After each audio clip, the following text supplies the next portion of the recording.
নমস্কার বন্ধুরা, Champa's kitchen and blog চ্যানেলে তোমাদের সবাইকে স্বাগত। তো আজকের আমি করব গাঁটি কচু আলু চিংড়ি দিয়ে দম। তো গাঁটি কচু আলু চিংড়ি দিয়ে দম করতে আমার লাগছে গাঁটি কচু আলু কেটে ধুয়ে নিয়েছি, চিংড়ি মাছ ছাড়িয়ে ধুয়ে নুন হলুদ মাখিয়ে নিয়েছি, ওখানে পেঁয়াজ কোচানো, কাঁচা লঙ্কা চেরা, টমেটো কোচানো আর আদা রসুন বাটা। তো চলো কিভাবে করি তোমাদেরকে দেখাই। আমি গ্যাস জ্বালিয়ে কড়াই বসিয়ে দিয়েছি, কড়াই তেল গরম হয়ে গেছে। এই যে গাঁটি কচু আলু কেটে ধুয়ে রেখেছিলাম সেটা আমি ভেজে নেব।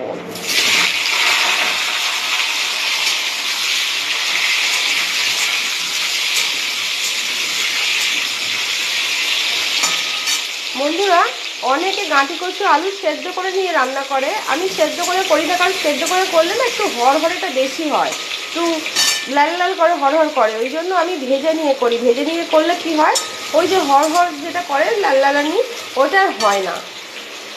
কচু আলুটা ভাজা হয়ে গেছে, এবার এটাকে আমি আলাদা বাটিতে তুলে নেব। এই যে আলু তুলে নেবার পরে যে তেলটা আছে, ওই তেলের মধ্যে আমি যে নুন হলুদ মাখিয়ে চিংড়ি রেখেছিলাম ওটা ভেজে নেব।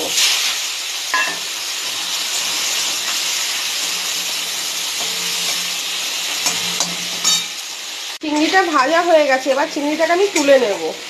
চিংড়ি কিন্তু বেশি কড়া করে ভাজবো না, হালকা করেই ভেজেছি। বেশি কড়া করে ভাজলে ছিদ্রা হয়ে যায় চিংড়ি, সেহেতু চিংড়িটা ভাজা হয়ে গেছে, এবার আমি তুলে নেব। চিংড়ি ভাজা তুলে নেওয়ার পরে ওর মধ্যে আমি আরও একটু তেল দিয়ে দিয়েছি। এবার তেজপাতা দিয়ে দেবো ওর মধ্যে। এরপরে আমি এর মধ্যে দেব পেঁয়াজ আর কাঁচা লঙ্কাটা যে কুচিয়ে রেখেছিলাম ওইটা।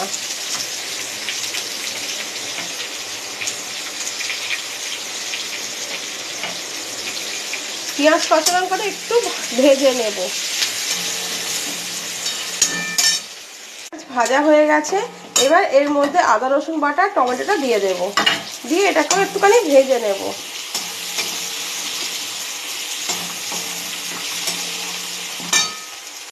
সব মশলাগুলো আমার ভাজা হয়ে গেছে, এর মধ্যে আমি অল্প জল দেবো মশলাগুলো কষানোর জন্য।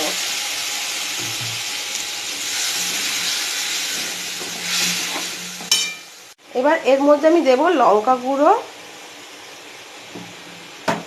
হলুদ গুঁড়ো, জিরে গুঁড়ো,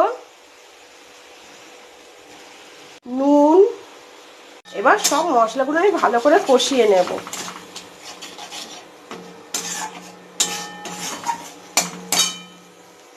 দেখো মশলা আমার ভালো করে কষানো হয়ে গেছে, মশলার পাশ থেকে তেল ছেড়ে গেছে, তার মানে মশলাটা আমার কষানো হয়ে গেছে।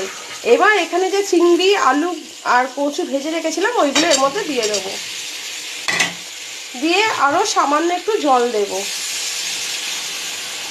এবার এটাকে ভালো করে কষিয়ে নেব। তো আমার কচু আলু চিংড়িটা ভালো করে কষানো হয়ে গেছে, এবার এর মধ্যে আমি কি করব, জল ঢেলে দেবো।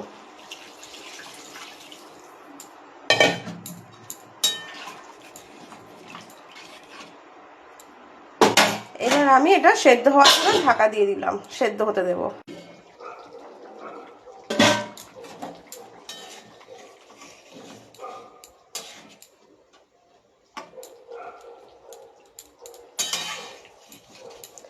দেখো আমার কচু আলু চিংড়ির দম হয়ে গেছে, রেডি। এবার এর মধ্যে আমি সামান্য গরম মশলা দেব, এই অল্প একটুখানি সামান্য গরম মশলা দিয়ে দেবো। ব্যাস, আমার কচু আলু চিংড়ির দম একদম রেডি। এবার আমি এটা ঢেলে নেব।